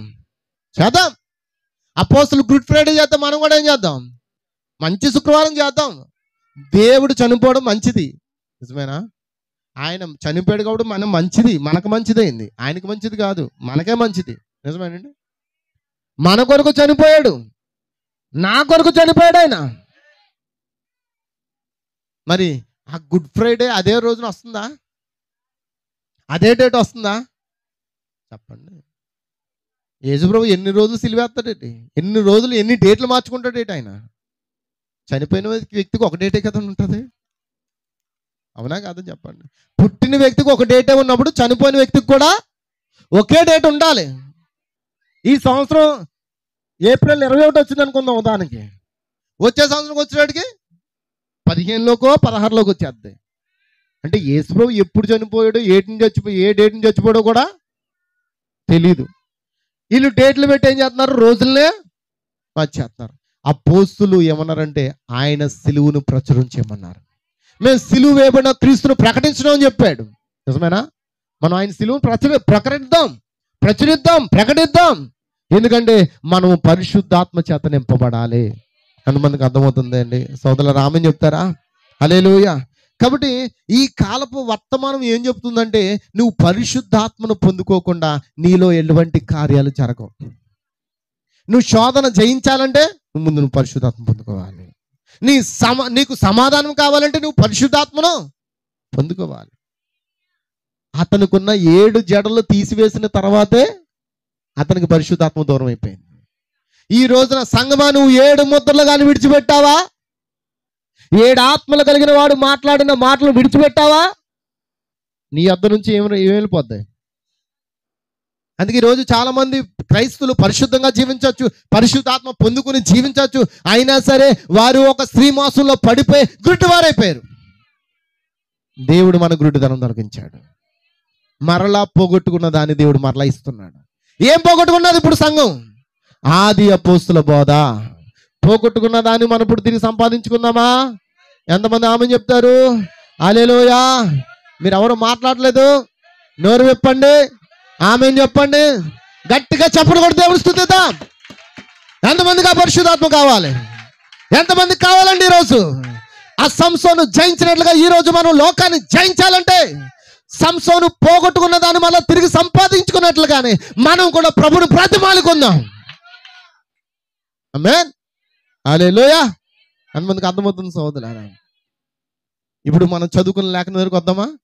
ఇంకా అసలు వాక్యం అయిపోలేదు, కానీ నేను ఉపోద్ఘాతమే చెప్పుకుంటూ వస్తున్నాను. అయితే మిమ్మల్ని ఎక్కువసేపు ఉంచలేండి, కానీ వాక్యంలోకి వెళ్దాం. ఆమేన్. అపోస్తుల కార్యం 4వ అధ్యాయం చదవండి.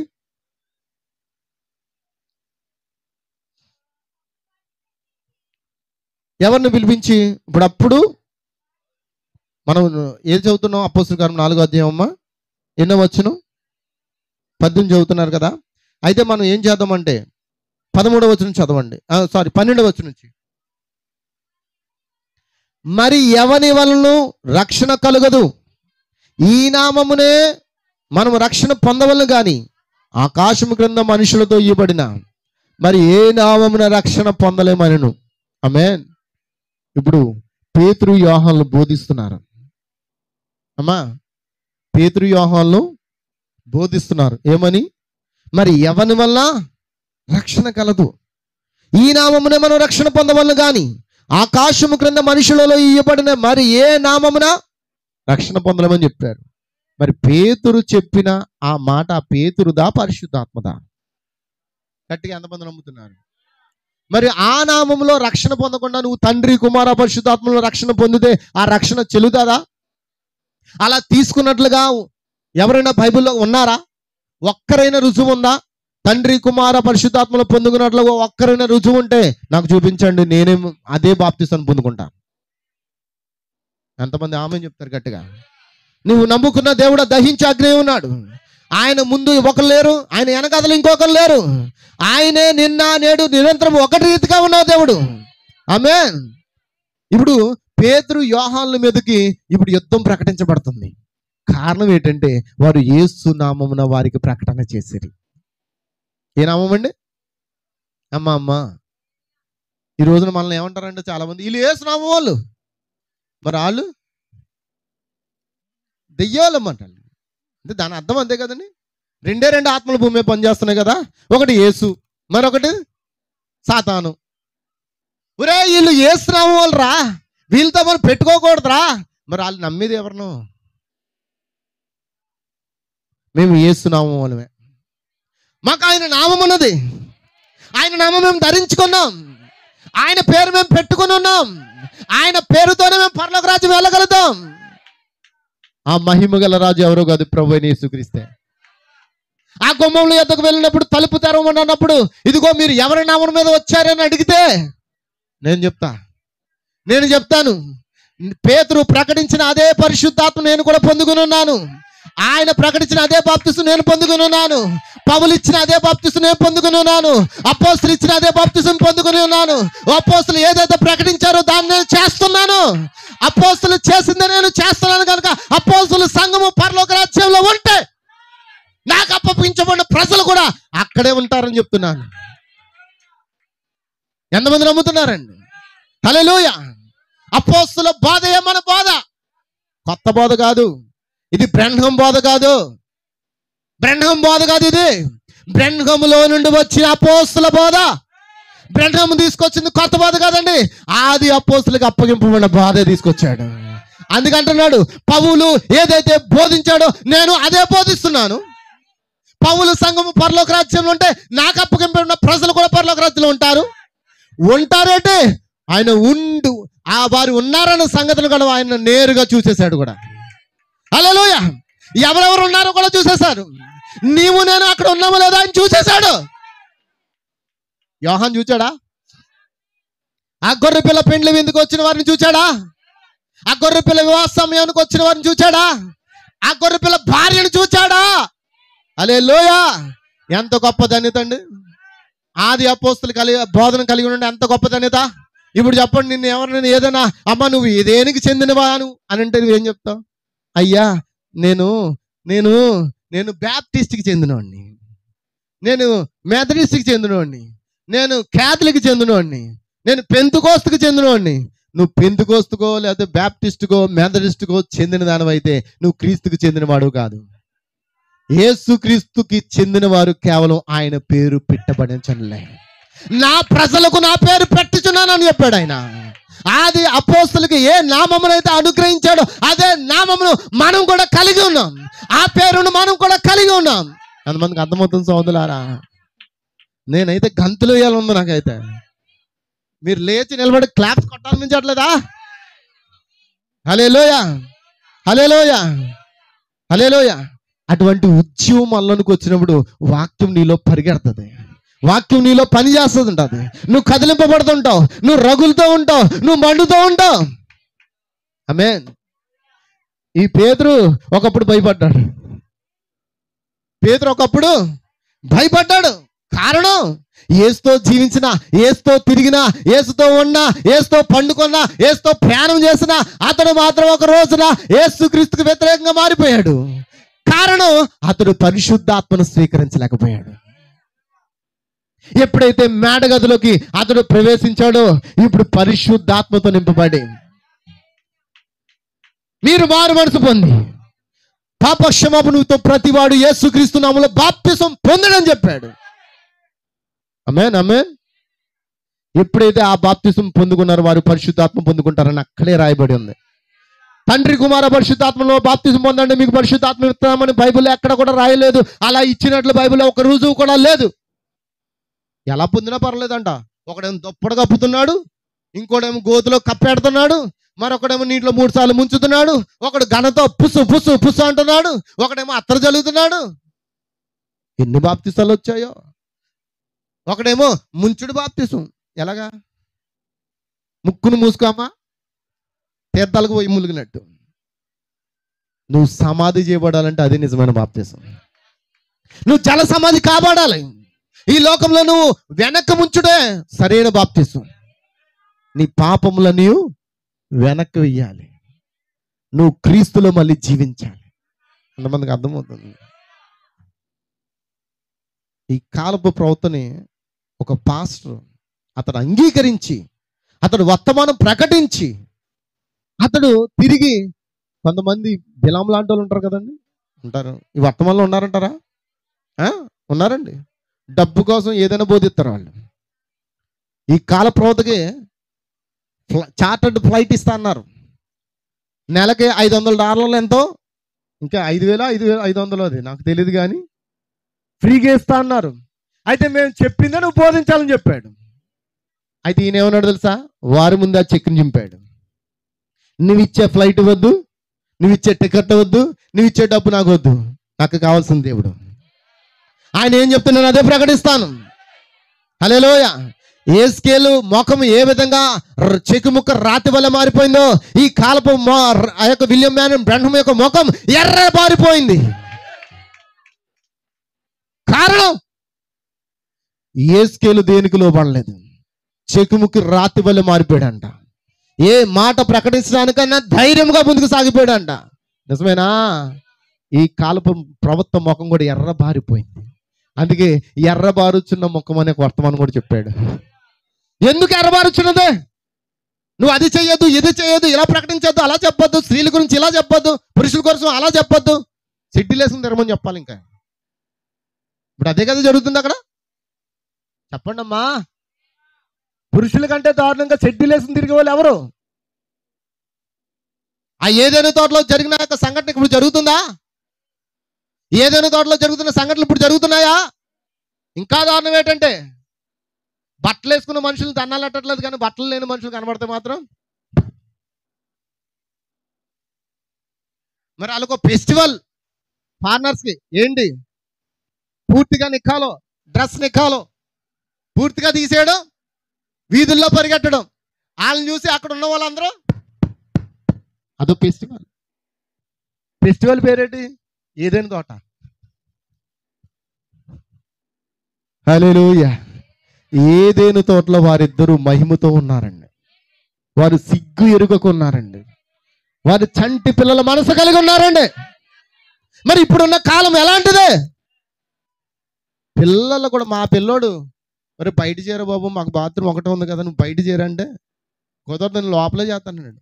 పోనీ గెడెట్టుకోకరా అని అంటే ఆ గెడెట్టుకుని చేస్తాను. ఒకవేళ మళ్ళీ తీయలేడేమో అని భయం.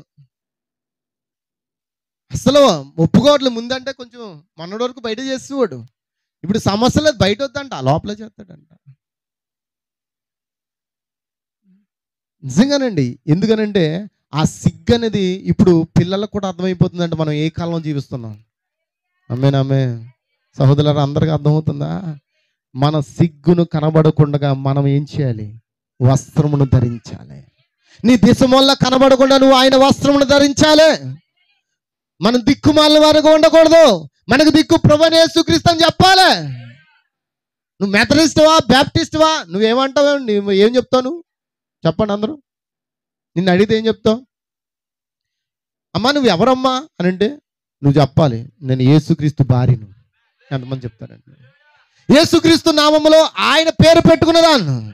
నీ సంఘం పేరండి ప్రభువైన యేసుక్రీస్తు. నువ్వేం చెప్పినా ఏం చెప్పాలి? నువ్వు ఏ ఆత్మను పొందుకున్నావు? యేసుక్రీస్తు ఆత్మను. మరి నీ బోధ కూడా పరిశుద్ధాత్మ బోధ. అపోస్తల బోధ ఏంటండి? అంతే కదండి, అది పరిశుద్ధాత్మ లీడింగ్. అది హల్లెలూయా. మనుషుల ద్వారా వచ్చిన లీడింగ్ కాదు. అది మనుషుల ద్వారా వచ్చిన పుట్టుకొచ్చిన బోధ కాదు, మనుషులు కల్పించిన పద్ధతులు కాదు. అది కేవలము దేవుని పరిశుద్ధాత్మతో నింపబడిన బోధ ఉన్నది. హల్లెలూయా. నాకైతే గంతులే అనిపిస్తుందండి. ఆ మేడగదిలో ఉన్న అనుభవం నేను పొందుకోవాలనుకుంటున్నానండి. మరలా ప్రభువా నన్ను నింపని అంతమంది ప్రార్థిస్తారు. హల్లెలూయా. మరి సంసోను గురించి చెప్పాలంటే సమయం అయిపోద్ది కాబట్టి స్టెఫను గురించి నేను చెప్పను. కానీ ఈ అపోస్తలుల మనం చదువుకున్న 4వ అధ్యాయం చదువుకున్నాం. నిజమేనా? ఈ 4వ అధ్యాయంలో కొన్ని విషయాలు చెప్పి నేను వాక్యాన్ని ముగిస్తాను. చూద్దామండి. ఈ 4వ అధ్యాయంలో 13వ వచనంలో వారు పేతురు యోహానులు ధైర్యం చూచినప్పుడు వారు విద్య లేని పామరులని గ్రహించి ఆశ్చర్యపడి వారు యేసుతో కూడా ఉండిన వారిని గుర్తెరిగి స్వస్థత పొందిన ఆ మనుషుడు వారితో కూడా నిలిచి ఉండుట చూచి ఏమీ ఎదురు చెప్పలేకపోయారు. ఎందుకే అక్కడ ఎవరు స్వస్థత పొందుకున్నారు అని అంటే, అమ్మా సోదరులారా, ఎవరు పొందుకున్నారంటే పుట్టినప్పటి నుంచి కూడా కుంటివాడు. పుట్టినప్పటి నుండి కూడా కుంటివాడు. అతని కాళ్ళు సరిగ్గా పనిచేయట్లేదు. 4 మనుషులు మోసుకొచ్చి ఆ దేవాలయం దగ్గర కూర్చోబెడితే అడుక్కుంటున్నాడు. ఎందుకు అడుక్కునేది? ఎందుకు అడుక్కుంటారండి? అందరూ చెప్పాలండి. ఎందుకు అడుక్కుంటారు? ఇప్పుడు అడుక్కునే విధానం వేర్లేండి. ఇప్పుడు డబ్బులు బాగా సంపాదించడానికి అడుక్కుంటున్నారు కొంతమంది. బాగా ఉన్న వాళ్ళే, మంచిగా ఉన్న వాళ్ళే బట్టలు మార్చేసుకుంటున్నారు, అడుక్కుంటున్నారు. మళ్ళీ సాయంత్రానికి మంచి బట్టలు వేసుకుని క్లబ్బుల్లోని బార్లోని దొల్లుతున్నారు. కానీ అప్పుడు అడుక్కునే విధానం దేనికంటే వారు కాళ్ళు చేతులు పని చేయకపోతే వాళ్ళు అడుక్కుని కనీసం వాళ్ళ కుటుంబాన్ని పోషించుకోవడానికి అడుక్కునేవారు. ఇప్పుడు అలా లేదు. 2 కాళ్ళు 2 చేతులు బాగున్నా కూడా చక్కగా అడుక్కుంటున్నారు. నిజమేనా? దేవుడు వారిని దీవించును గాక. ఆమేన్. హల్లెలూయా. అయితే గమనించండి, అసలు ఎవరు అతను అని అంటే అపోస్తలుల కార్యం 3వ అధ్యాయంలో చూడండి, మొదట వచనం. త్వరగా స్పీడ్గా చదవండి. పగలు 3 గంటలకు, అందుకే మిమ్మల్ని 3 గంటలకు ప్రార్థన కాలం రమ్మంటున్నాను నేను. అమ్మమ్మమ్మమ్మ, మంగళవారం 3 గంటలకు ఎందుకు రమ్మన్నాను? 3 గంటలకి సహోదరులారా, మీకు ఒక టైం కుదరకపోతేనే వెనక్కో ముందుకో రమ్మన్నాను. కానీ మీరు 12 గంటలకు వచ్చినది దేవుని సన్నిధిలో, దానికి కూడా సమయం ఉంది. నువ్వు ఉదయకాల సమయంలో 9 గంటలకు వచ్చి ప్రార్థన చేసుకునే దానికి బైబిల్లో విధానం ఉన్నది. అందుకే ఈ కాలప్రభు చెప్పాడు 3 టైమింగ్లు. ఉదయం 9, మధ్యాహ్నం 12, తర్వాత సాయంకాలం 3 గంటలకి. ఖచ్చితంగా ఈ 3 సమయములు ఆయన వధువు పాటిస్తుందంట. నేను అనుకుంటాను ఒకసారి అలారం పెట్టేసుకోవాలి, ఆ టైం గుర్తు రావట్లేదు ఒకసారి. ఎందుకంటే మనం ఎక్కడో ఉంటాం, లేకపోతే అక్కడ వాక్యం చెప్పడం చేస్తాం. నిజమేనండి, వాక్యంలో ఉండొచ్చు, లేదా ఏదో పనిలో ఉండొచ్చు. కానీ ఖచ్చితంగా ఇంటి దగ్గర ఉన్న స్త్రీలు ఖచ్చితంగా ఈ సమయాలు పాటించండి. ఏంటవి? ఉదయం 9. నువ్వు తెల్లవారుజామున ప్రార్థన చేసుకున్న ప్రార్థన వేరు, అది వ్యక్తిగతమైన ప్రార్థన. 9 గంటల ప్రార్థన వధువంతా ఐక్యంగా ప్రార్థించేది, అది బైబిల్లో ఉంది. ఉదయకాల నైవేద్యం. జస్ట్ నువ్వు ఎంతసేపు ప్రార్థన చేయాలి? నీ ఇష్టం, నీ ఓపికను బట్టి, నీ టైంని బట్టి, నీ పనిని బట్టి కనీసం నువ్వు 10 నిమిషాలైనా ప్రార్థన చేయి. ఈ కాలప్రభు చెప్పాడండి, కొంతమంది అంట 3 గంటలు 4 గంటలు మోకాలు ఉండి ప్రార్థన చేస్తారంట. ఆ ప్రార్థన అంటే ఆయన సన్నిధికి వెళ్దంట. కానీ యథార్థవంతుడు ఒక మాట పలికినా చాలంట. యథార్థవంతుడు ఒక మాట పలికినా చాలంట, ఆ ప్రార్థనకు వెంటనే జవాబు వస్తుందంట. అంటే ఇప్పుడు మనం ప్రార్థించాలంటే ముందు యథార్థత మనలోనికి రావాలి, పరిశుద్ధాత్మ మనలోనికి రావాలి. ఎంతమందికి అర్థమవుతుంది సహోదరులారా? గట్టిగా చప్పట్లు కొడతారా? ఎందుకు చప్పట్లు కొట్టేస్తున్నానంటే కొంచెం ఆరోగ్యంగా ఉంటారండి. ఏంటండి, పాటలు పాడేటప్పుడు అండి మన వాళ్ళకి మాపం చేతులు ఊడిపోతాయేమో అండి వీళ్ళకి. అందుకే చాలా చాలా జాగ్రత్తగా, పక్క వాళ్ళకి ఏమైనా గుండె నొప్పి వచ్చేద్దామో మనం గట్టిగా కొడతామో అనుకుని చాలా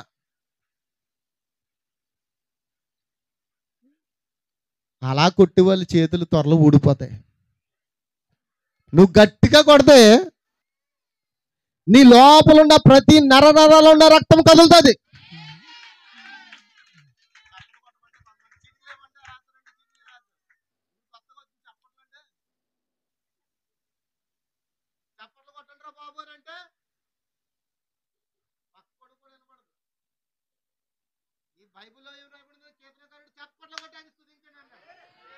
చప్పట్లు కొట్టడం వలన నీ ప్రతి అవయవం యొక్క నరం ఇక్కడ ఉండాలి. నీ ఊపిరితిత్తులకు సంబంధించి, నీ గుండెకు సంబంధించి, నీ బ్రెయిన్కి సంబంధించి, నీ యొక్క ప్రతి హార్ట్కు సంబంధించి ప్రతి నరాలు ఇక్కడ ఉంటాయంట. అందుకే డాక్టర్ ఏమంటాడంటే 20 సెకండ్లు నిమిషాలు నొక్కండి అంటాడు. ఎక్సైజ్ నొక్కడం కాదు దేవుడు చెప్పిన ఆ యొక్క అయ్యేమంటారు, ప్రతిది కూడా సైంటిఫిక్ గా దేవుడు ప్రతిది బైబిల్లో ఉంచాడండి. నువ్వు నమ్మినా నమ్మపోయినా దాన్ని చేస్తే ఖచ్చితంగా నువ్వు స్వస్థత పొందుకుంటావు. హల్లెలూయా. నీ చేతులు ఎందుకు కదలట్లేదు? నువ్వు అలా కదలకుండా బొమ్మలా ఉన్నావు కాబట్టి రోగాలన్నీ మనలోనే ఉంటాయి. హల్లెలూయా, హల్లెలూయా. ఖచ్చితంగా మీరు చప్పట్లు కొడుతూ దేవుని స్తుతించాలి. హల్లెలూయా. ఎన్ని గంటలకు వెళ్ళారంట వాళ్ళు? పగలు 3 గంటలకు. ప్రార్థనా కాలమున పేతురును యోహాను దేవాలయంకి ఎక్కి వెళ్ళుచుండగా పుట్టినది మొదలుకొని కుంటివాడైన ఒక మనుషుడు మోసుకొని పోబడుచుండెను. అంటే ఒక్కాలు కుంటికాలు కాదండి, మొత్తం 2 కాళ్ళు. ఒక కాలు కుంటుడైతే ఏదో జాతగా ఒక కాలు మోపు చేసుకుంటూ చక్కగా కర్రట్టుకునో ఏదో రకంగా నడుచును. 2 కాళ్ళుకుంటాడు. ఎవరో కొంతమంది వ్యక్తులు అతను మోసుకుని దేవాలయం దగ్గర కూర్చోబెడుతున్నారంట. ఎందుకనంటే వెల్లువారిని భిక్షమడుటకు కొందరు ప్రతిదినము వారిని శృంగారమును దేవాలయపు ద్వారమునద్ద ఉంచుచూ వచ్చిరి. హల్లెలూయ. పేతురు యోహాను దేవాలయంలో ప్రవేశింపబోనప్పుడు వాడు చూచి భిక్షమడుగా పేతురు యోహాను వారిని తేరి చూచి మా తట్టు చూడమనిరి. ఆమేన్. వానిని తేరి చూచి అందరూ చెప్పాలి, మా తట్టు చూడమనిరి. ఆమేన్ ఆమేన్. ఎంతమందికి అర్థమవుతుందండి? హల్లెలూయ. ఖచ్చితంగా మరి వాడు అంట వాడి తట్టు తేరి చూస్తున్నాడంట. దేనికి? ఏమైనా నాకు బంగారం కానీ వెండి కానీ ఇస్తారేమో, నాకు బాగా ఇస్తారేమో అనే ఆశతో వాడంట పేతురు యోహాను తేరి చూసినప్పుడు వాడు వారి యొద్ద ఏమైనా దొరుకునని కనిపెడుచు వారి యందు లక్ష్యముంచెను. అంతటి పేతురు వెండి బంగారములు చెప్పాలి. మరి ఏముంది? హల్లెలూయా. వెండి బంగారము నా యొద్ద లేవు, కానీ నాకు కలిగిందని నీకు ఇచ్చుచున్నాను. నజరేయుడైన యేసు క్రీస్తు నామమున నడవమని చెప్పారు. వాడు వెంటనే ఆలోచించలేదంట. మాట చెప్పగానే అతని కాళ్ళలోనికి జీవం వెళ్ళింది. వలసిపోయిన ఆ యొక్క వదిలిపోయిన కాళ్ళలో జీవం ఎప్పుడైతే ప్రవేశించిందో ఇప్పుడు పరిశుద్ధాత్మ శక్తితో నింపబడే ఇప్పుడు దేవాలయం లోపలికి వెళ్తున్నాడంట. ఇప్పుడు అందరూ ఆశ్చర్యంగా చూస్తున్నారు. ఎవరిని చెప్పాలి? ఎవరిని చూస్తున్నారు? అరే ఈడు రోజు ప్రతిరోజు అడుక్కుంటాడు కదా, మనం రూపాయి వేసి ఇవ్వాలం కదా, 2 రూపాయలు వేసి ఇవ్వాలం కదా. ఈడేనా? వాడే పరిశుద్ధాత్మతో నింపబడ్డాడు. హల్లెలూయ హల్లెలూయ. ఈ కాలప్రత దాని గురించి ఏం చెప్పాడో మాట చదవమంటారా? ఎంతమంది చదవమంటారు? హల్లెలూయ హల్లెలూయ. చూడండి అంట, అపవాదంట దేవుడు కార్యాలు చేయకుండా ఆపేదామని అనుకున్నదంట ఫస్ట్. అయితే పరిశుద్ధాత్మ దిగిన తర్వాత దానికి అర్థం కాలేదంట. ఏంటి ఇది, వీళ్ళు గోల ఎడుతున్నారు అనుకున్నాడంట. విడిచిపెట్టాడంట. అమ్మా వింటున్నారా? విడిచిపెట్టాడంట. పేతురు మాట్లాడేటప్పటికి 3,000 మంది చేర్చబడ్డారంట. అమ్మ వింటున్నారా? 3,000 మంది బాప్తిజం పొందుకునేటప్పటికి వీళ్ళు 3,000 మంది బాప్తిజం పొందారా అని అప్పుడు బలిబెలిగి అప్పుడు అనుకున్నాడంట, వీళ్ళు మళ్ళీ మాట్లాడనివ్వకూడదని ఆపేద్దామని ప్రయత్నం చేశాడంట. ఎందుకంటే వాళ్ళు పరిశుద్ధాత్మతో నింపబడ్డాడు. పరిశుద్ధాత్మతో నింపబడిన వ్యక్తిని ఎవరు ఆపలేరు. ఏ శత్రువు కూడా ఆపలేదు. ఎంతమంది నాకు సహకరిస్తారండి? ఏ నీరసంగా ఉన్నారు? బలం లేదా? టిఫిన్ చేయలేదా? చేశారా టిఫిన్? దేవుడు మిమ్మల్ని దీవించును కాక. మరి లేటుగా వచ్చారు, కనీసం లేటుగా వెళ్దామన్న ఆలోచన కూడా లేదు. ఎప్పుడు వదిలేస్తాడో ఎప్పుడు వెళ్ళిపోదామని చూస్తున్నారు. ఎంతమంది వెళ్ళిపోదాం అనుకున్నారు? ఎవరు వెళ్ళరా? ఇంకా మాట్లాడాలనుందా? దేవుడు మీతో మాట్లాడాలని ఇష్టపడుతున్నారా? ఒక 10 నిమిషాలు ఇస్తారు నాకు. ఈ 10 నిమిషాలు ఆయన గురించి ముగిస్తాను. హల్లెలూయ.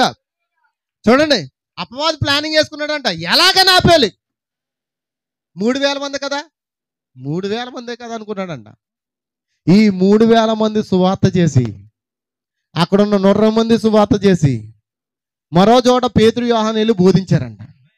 బోధించగానే అక్కడంట 5,000 మంది పొందుకున్నారంట.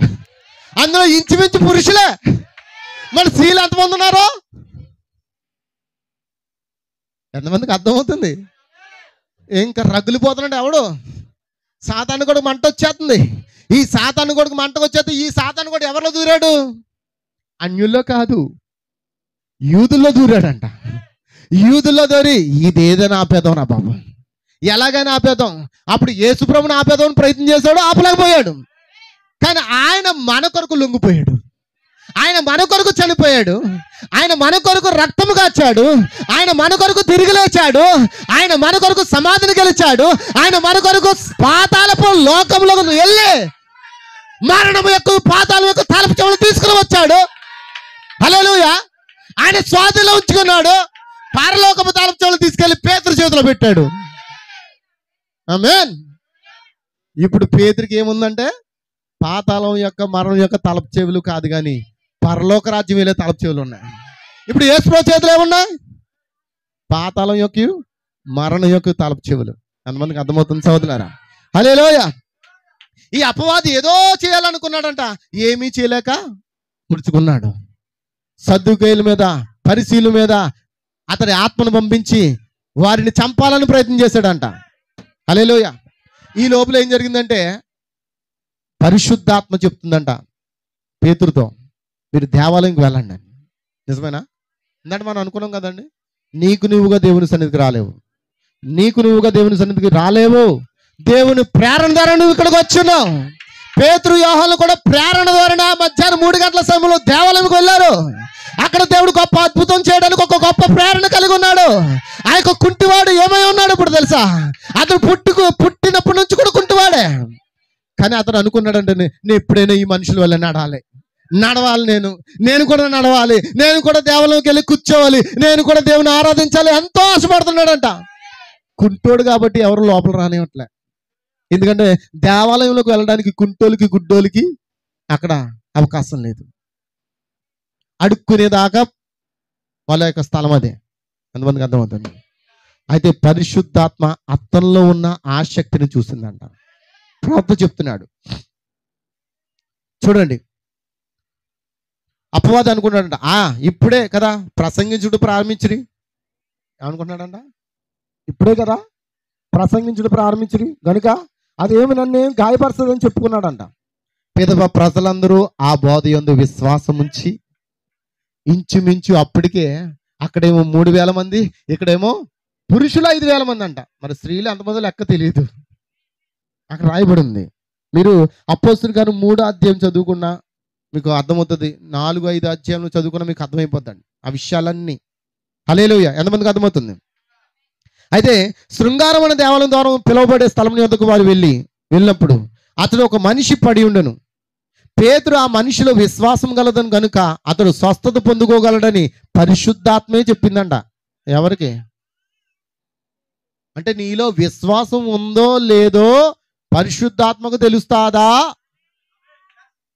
ఎంతమంది ఆమె చెప్తున్నారు? నువ్వు ఇక్కడ నీ సేవకునితో ప్రార్థించుకోవడానికి వచ్చినప్పుడు నువ్వు విశ్వాసంతో ఉన్నావా లేదో పరిశుద్ధాత్మ చూస్తాదా లేదా? అందరూ చేయించుకుంటున్నారు కదా, నేను చేయించుకుంటున్నాను అనుకుంటే దానివల్ల ఎటువంటి ప్రయోజనం లేదు. ప్రేరణ ఉంటేనే సేవకుడు కూడా ప్రార్థించగలడు. ప్రేరణ లేకపోతే సేవకుడు ప్రార్థించినా అది ఫలించదు. నీలో విశ్వాసం బట్టి దేవుడు గొప్ప కార్యం చేస్తాడు. ఆ భిక్షగాడిలో విశ్వాసం ఉందంట. నేను స్వస్థత పొందాలని విశ్వాసం అతనిలో ఉన్నదంట. హల్లెలూయా.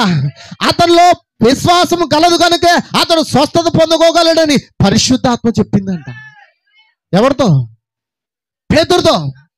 పేతురు అతన్ని తేరి చూసినప్పుడు స్వస్థతను పొందగలిగే విశ్వాసం అతను కలదని గ్రహించి నీ పాదం మీద లేచి నిలబడమని చెప్పాడంట.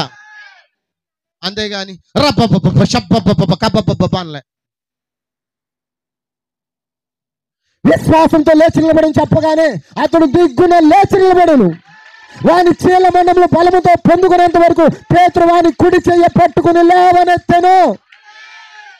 వాడు దిగ్గున లేచి నిలిచి నడిచెను.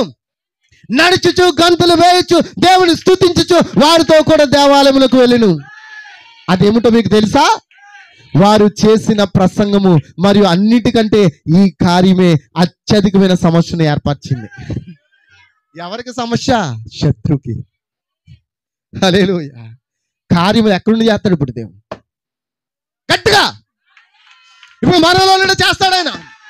మనం ఆయనకి స్థానం ఇద్దాం. అంతమంది స్థానం ఇవ్వడం సిద్ధంగా ఉన్నారు. హల్లెలూయా. చివరి మాటగా చదువుతున్నాను చూడండి, అయిపోతుంది. సోదరుడా, మీరు అసాధారణమైన కార్యం వైపుగా ఏదో ఒక దాన్ని చేటుకు ప్రారంభించినప్పుడు పాతాళంలో ఉన్న ప్రతి దుష్ట వేట కుక్క అని రాయబడింది ఇక్కడ.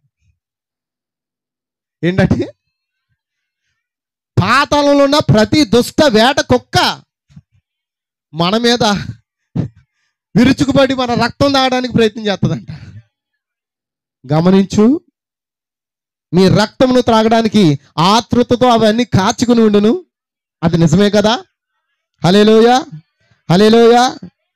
అయితే నువ్వు భయపడద్దు. నీలో ఉన్నవాడు లోకంలో ఉన్నవాని కంటే ఎంతమంది చప్పట్లు కొడతానండి? ఆమేన్, ఆమేన్, ఆమేన్. ఒకవేళ పాతాళంలో వేట కుక్కలు వచ్చేసిన, ఒకవేళ శత్రు చెప్పకూడదు కానీ మాట, కొంతమందిలో దెయ్యం ప్రవేశించిందంటే అంటే కరిసేయాలి, తినేవాలి, ముక్కలు చేసేయాలి, పళ్ళు కొరుకుతుంటారు కదండి. ఎప్పుడు చూడలేదా? ఎప్పుడు చూడలేదా? ఇక్కడ చెప్తున్నాడు అండి, ప్రవక్త చెప్తున్నాడు, పాతాళములో ఉన్న ప్రతి దుష్ట వేట కుక్క ఏం చేస్తుంది? అంటది ఫస్ట్. ఎందుకు? కరిసేయాలి, రక్తం తాగేయాలి, మొక్క పీకేయాలి. నిజమేనా? అది ఎన్ని అన్నా చేయని, నీతో ఉన్నవాడు గొప్పవాడు. పాతాళలోక ద్వారములు ఆయన ఎదుట నిలవనేరవు, నీ ఎదుట నిలవనేరవు. ఎందుకంటే ఆ యొక్క పరలోకము తాలూచాలు మన చేతులకు ఇచ్చాడు దేవుడు. ఇప్పుడు మనం దాన్ని కలిగి ఉన్నాం. ఇప్పుడు చెప్పండి, శత్రువు ఎదుట యేసుక్రీస్తు నామమును ఉపయోగించండి. ఓ శత్రువా, యేసుక్రీస్తు నామములో నోరు మూయి. హల్లెలూయా. నీలో శత్రువు ఉంటే, నీలో అపవాది పనిచేస్తుంటే నువ్వు ఆమెను చెప్పలేవు. నువ్వు పరిశుద్ధాత్మతో నింపబడ్డావు అనుకో, ఆ మాట పలకగానే ఉద్రేకం వస్తుంది నీలోనికి, ఒక ఉద్యమం వస్తుంది నీలోనికి, ఒక పరిశుద్ధాత్మ శక్తితో ఆమెనంటావు. హల్లెలూయా, హల్లెలూయా. కానీ పేతురు శృంగార దేవత ద్వారం అని పిలువబడే స్థలం వద్దకు మరుసటి దినం వెళ్ళినప్పుడు, అతడు తల్లి గర్భం నుండి పుట్టిన మొదలుకొని కుంటివాడిన ఒక మనిషిని స్వస్థపరిచిన వెంటనే సమస్త పాతాళం పేతురుపై దాడి చేసిందంట. మళ్ళీ రెండో దినాన్ని వెళ్ళాడంట. ఎప్పుడు? ప్రార్థన చేసుకోవడానికి. అమ్మా ప్రార్థన చేసుకుని రండమ్మా, నాకు వద్దు రండి, పర్లేదు, ప్రార్థన చేసుకుని రండమ్మా, దేవాలయానికి రండమ్మా అని బతిమాలుకోవాల్సి వస్తుంది. నువ్వు ప్రార్థనకు వస్తే ఎటువంటి శక్తిని పొందుకుంటావో అర్థమవుతుందా సహోదరుడి, సహోదరుడా?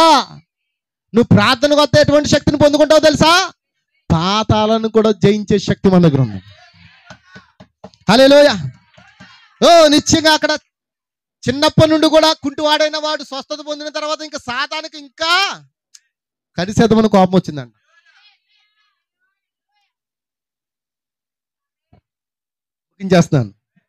ముగించేస్తున్నాను అన్నాడు కానీ ముందుకెళ్ళిపోతున్నాను ఏంటి అనుకుంటారు కొంతమంది. ముగించేస్తున్నాను. దేవుని స్తోత్రం. హల్లెలూయా, హల్లెలూయా. చూడండి, పేతురుపై దాడి చేసిందంట. అది నిజము. అంటే వచనాలు చదివించదు కానీ టైం అవుతుంది కానీ మెసేజ్ చదువుతున్నాను. ఆమేన్. పేతురును బంధించి ఆ రాత్రంతా చెరసాల్లో వేస్తారంట. ఎవరిని? పేతురును బంధించి ఎవరు? శత్రువులు. ఆ దెయ్యం ఏం చేసిందంట? సద్దుకేలు పరిశీలను ఏకం చేసి పేతుర్ని యోహాన్ని చెరసాల్లో ఏం చేసింది? మరి చెరసాల్లో వాళ్ళని ఆపగలదా? చెరసాల వారిని ఆపగలదా? ఆ రాత్రి కాల్సిన దోతల్లి చెరసాల తలుపులు తెరిచిందంట. తెరిచిన సంగతి పక్కనోడు కూడా తెలియదంట. మరలా తీసుకెళ్ళిపోయిందంట. మరలా దేవాలయంలో నిలబెట్టిందంట. వాక్యం చెప్పని చెప్పిందంట. హల్లెలూయా. అని బంధించాడు. ఓకే, రాత్రంతా చెరసాల్లో ఉన్నారు. ఎప్పుడు ఎలా బయటకు వచ్చారో కూడా, ఎలా బయటకు వచ్చారో కానీ వెళ్ళి ఎక్కడ బోధిస్తున్నారు మళ్ళీని? ఉదయం కాగానే వాళ్ళు మంట అండి. అది నీలో ఆ మంట ఉంటే ఎవరికి వాక్యం చెప్పాలన్నది ఉద్దేశం ఉంటుందండి. నువ్వు సువార్త చేయాలంటే ఆ మంట నువ్వు కలిగి ఉండాలి. నువ్వు ఇతరులకు చెప్పాలంటే అదే మంట నువ్వు కలిగి ఉండాలి. అదే వాక్యం నువ్వు బోధించాలంటే ఆ మంట నువ్వు కలిగి ఉన్నప్పుడు నువ్వు ఇతరులకు చక్కగా సువార్తను ప్రకటిస్తుంటావు. ఎన్ని జైల్లో పెట్టని, ఎన్ని సమస్యలు రాని, కోటాలు పెట్టాలి, ఇంకా ఈ వర్తమానం ప్రకటించాలనే కసి ఉంది నాకు. కానీ ఎలా ఉండదండి పరిస్థితి?